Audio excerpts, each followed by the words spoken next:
ذات گرامی کے حضور ایک نذرانہ جو ہے وہ پہنچایا جائے. تابع صاحب سے نعت کی گزارش. میں ایک اعلیٰ حضرت کی ایک نعت ہے بڑی مشہور و معروف. زمین و زماں تمہارے لیے، مکین و مکان تمہارے لیے، چنین و چنا تمہارے لیے، بنے دو جہاں تمہارے لیے. اس کے علاوہ اعلیٰ حضرت نے بھی تو کمال کیا. ان کے چھوٹے بھائی تھے حسن رضا خان صاحب، انہوں نے بھی کمال نعتیں لکھی ہیں. حافظ نصر الدین ہیں، محسن کاکور بھی صاحب رحمۃ اللہ علیہ ہیں. تو اب میں نعت کے یہی کر سکتا ہوں کہ 2-3 شعر ایک نعت کے، 2-3 شعر دوسری نعت کے. وہ آپ نے نعت سنی ہوگی، بہت مشہور بھی ہوئی. یہ سب تمہارا کرم ہے آقا کے بعد اب تک بنی ہوئی ہے. اور میں سمجھتا ہوں یہ نعت میرے سرکار کی دربار میں مقبول ہے. یہ نعت اس لیے کہ یہ نعت میں نے ریاض الجنہ میں کھڑے ہو کے پڑھی ہے. سرکار کے سرانے مبارک جہاں کسی کو زور سے بولنے کی اجازت بھی نہیں ہوتی، لیکن میری خوش بختی ہے کہ میں نے وہاں سرکار کے سرانے کھڑے ہو کر یہ نعت پڑھی ہے. تو اس کے 2-3 شعر عرض کرتا ہوں. زمین و زمان تمہارے لیے، مکین و مکان تمہارے لیے، چنین و چنا تمہارے لیے، بنے دو جہاں تمہارے لیے، چنین و چنا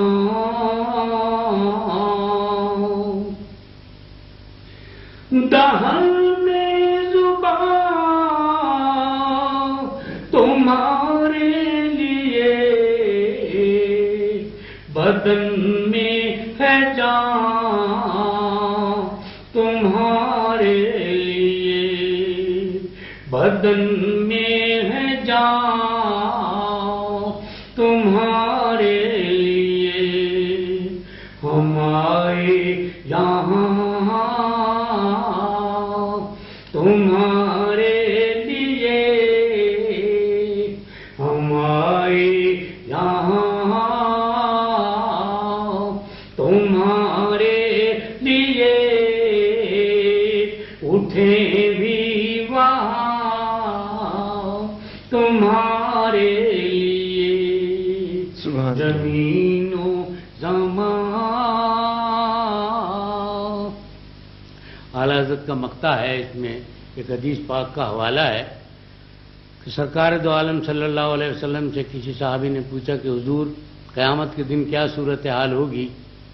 تو آقا نامدار نے فرمایا کہ قیامت کے دن میرے ہاتھ میں لواء الحمد ہوگا، حمد کا جھنڈا، اور میرے امتی میرے اس جھنڈے کے نیچے ہوں گے. تو اعلیٰ حضرت نے مقطع میں اسی خواہش کا اظہار کیا ہے. فرماتے ہیں کہ صبا چلے کہ باغ پھلے،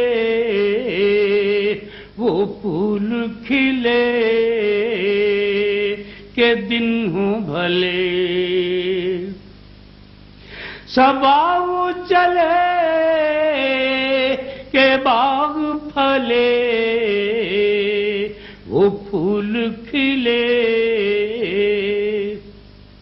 وہ پھول کھلے کہ دن ہوں بھلے. لوا کے تلے ثنا میں کھلے، رضا کی زبان تمہارے لیے. لوا کے تلے ثنا میں کھلے، رضا کی زبان تمہارے لیے.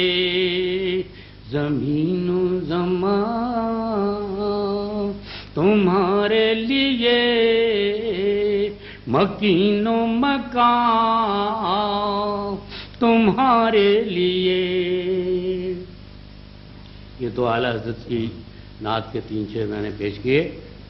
اب یہ دوسری نعت جو بہت زیادہ مشہور ہوئی اور مجھ سے ہر قدم پہ فرمائش اس کی ہوتی رہی، اور جیسے میں نے عرض کیا کہ میں نے سرکار کے سرانے مبارک کھڑے ہو کر بھی یہ نعت پڑھی ہے. یہ کراچی کے ایک شاعر ہیں خالد محمود خالد صاحب، یہ ان کی نعت ہے. میں سمجھتا ہوں کہ ان کی بخشش اور میری بخشش دونوں کی اس نعت کی وجہ سے ہو جائے گی. سبحان میرا ایمان ہے. آمین.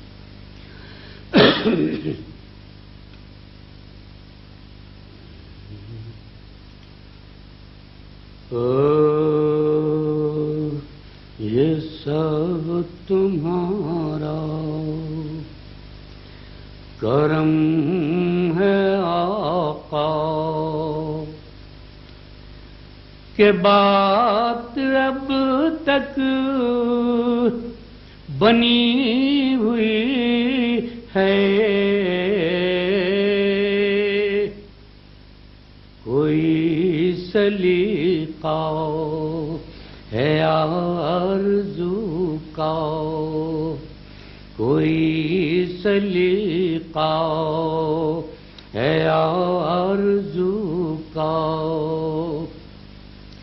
نہ بندگی میری بندگی ہے،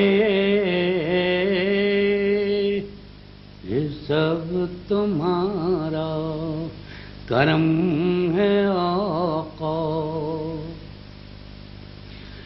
عطا کیا مجھ کو درد الفت، یہ کب تھی اس پر خطا کی قسمت، یہ کب تھی اس پر خطا کی قسمت.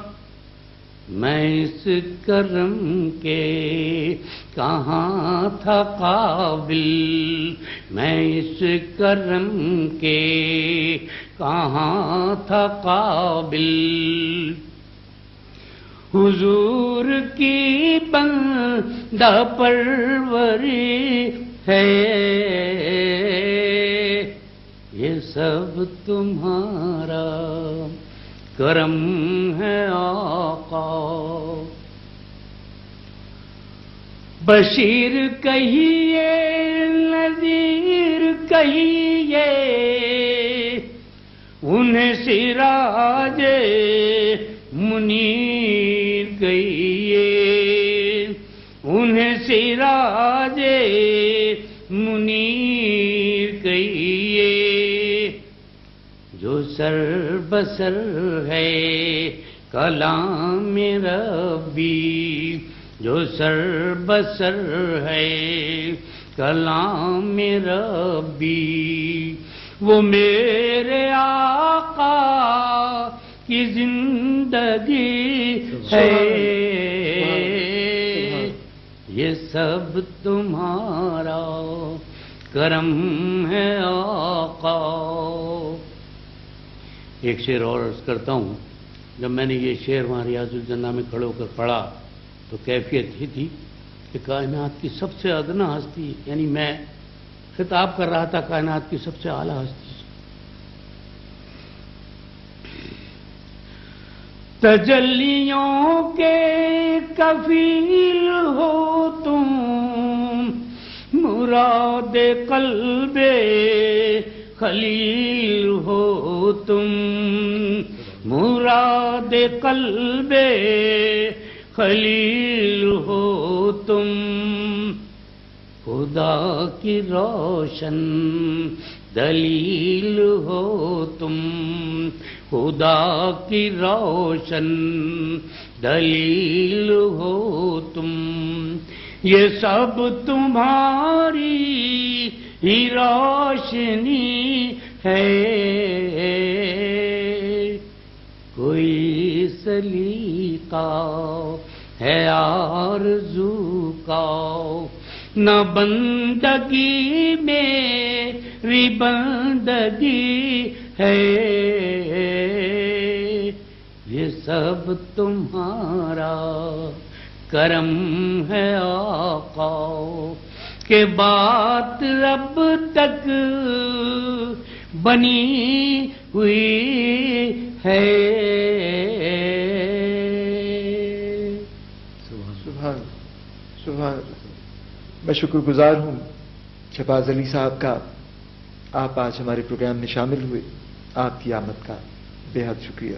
شکریہ جناب منصور تابع صاحب، آپ تشریف لائے اور آپ کی بدولت ہمیں رسول پاک صلی اللہ علیہ وآلہ وسلم کی نعت بابرکات اور بہت سی دوسری باتوں سے فیض یاب ہونے کا موقع ملا.